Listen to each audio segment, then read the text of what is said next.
জলবায়ু পরিবর্তনের অভিযোজন মোকাবেলায় বাংলাদেশকে সহযোগিতা অব্যাহত রাখবে যুক্তরাষ্ট্র, এমনটা জানিয়েছেন ঢাকায় সফররত মার্কিন সহকারী পররাষ্ট্রমন্ত্রী ডোনাল্ড লু। সকালে গুলশানে EMK সেন্টারে যুক্তরাষ্ট্র সরকার এবং একটি বেসরকারি ব্যাংকের মধ্যে জলবায়ু পরিবর্তনের অভিযোজন খাতে অ্যাওয়ার্ড প্রদানের এক সমঝোতা স্মারক সই হয়। তাতে স্বাক্ষর করেন যুক্তরাষ্ট্রের সহকারী পররাষ্ট্রমন্ত্রী ডোনাল্ড লু এবং ইস্টার্ন ব্যাংকের ভারপ্রাপ্ত ব্যবস্থাপনা পরিচালক আহমেদ শাহিন। জলবায়ু পরিবর্তনের অভিঘাত মোকাবেলায় কাজ করা ব্যক্তি, গোষ্ঠী ও সংস্থার জন্য এই স্মারক প্রদান কার্যক্রম শুরু হলো এই বছর থেকে। এছাড়া আজ পরিবেশ, বন এবং জলবায়ু পরিবর্তনের মন্ত্রী সাবের হোসেন চৌধুরীর সাথে বৈঠক করবেন ডোনাল্ড লু। আজ পররাষ্ট্র সচিবের সাথে তার পৃথক বৈঠক হওয়ার কথা রয়েছে। পররাষ্ট্রমন্ত্রী ডক্টর হাসান মাহমুদের সাথেও করবেন সৌজন্য সাক্ষাৎ।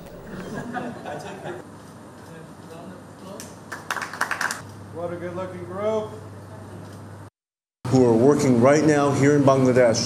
জলবায়ু পরিবর্তনের প্রভাব থেকে মুক্ত ও বাংলাদেশকে সহযোগিতা করতেই যুক্তরাষ্ট্র সরকারের এই কার্যক্রম।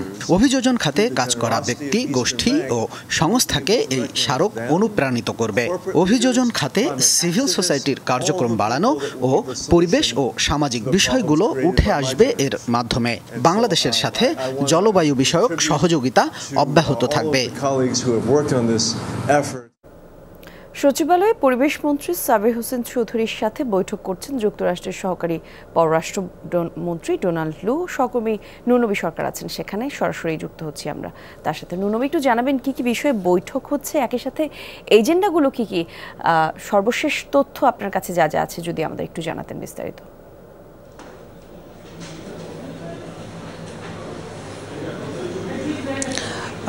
বৈঠক শুরু হয়েছে 11:30টার পরে এবং এই বৈঠক এখনও চলছে ডোনাল্ড লু এবং পররাষ্ট্রমন্ত্রী পরিবেশমন্ত্রী সাবের হোসেন চৌধুরীর সাথে তার কার্যালয়ে।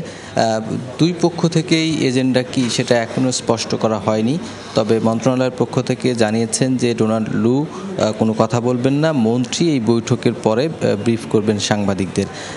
এই সফরে যারা সঙ্গী হয়েছেন দূতাবাসের কর্মকর্তারা, তাদেরকে জিজ্ঞাসা করেছিলাম যে আসলে এজেন্ডাগুলো কি। তারা বলছেন এজেন্ডা যেগুলো আছে সেগুলো মিডিয়ার জন্য পাবলিক নয়, সেই কারণে আমি আপনাদেরকে দিতে পারছি না।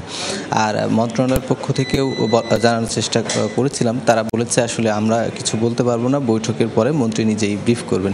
তবে ধারণা করা হচ্ছে যে অন্যান্য কর্মকর্তারা যেটা বলেছেন যে জলবায়ু ভিকটিম হিসেবে বাংলাদেশ সবচেয়ে ক্ষতিগ্রস্ত দেশগুলোর মধ্যে অন্যতম। সেক্ষেত্রে আমেরিকা বা অন্যান্য যে আন্তর্জাতিক যে সংস্থাগুলো রয়েছে সেগুলোর কিন্তু স্টেক হোল্ডার বলা চলে এই মার্কিন যুক্তরাষ্ট্র। তো সেক্ষেত্রে বাংলাদেশ তাদের কাছে সেটাই বোঝানোর চেষ্টা করবে যে আমরা ক্ষতিগ্রস্ত হচ্ছি এবং আমাদের যে প্রাপ্য বা আমাদের অন্যান্য যে সুবিধাগুলো দেওয়ার কথা সেগুলো দেওয়া হোক এবং কিভাবে আমরা মোকাবেলা করতে পারি সেই জিনিসগুলো তারা তাদের সামনে উপস্থাপন করছে। এই বিষয়গুলো মন্ত্রীর পক্ষ থেকে কিন্তু বলা হয়েছে এবং বলা হবে, এই কথাগুলো আমরা জানতে পেরেছি। আর কি কি কাজ করেছে সেগুলো কিন্তু তাদেরকে জানাবেন বলে বলা হচ্ছে। কলি, ধন্যবাদ আপনাকে নুনবী।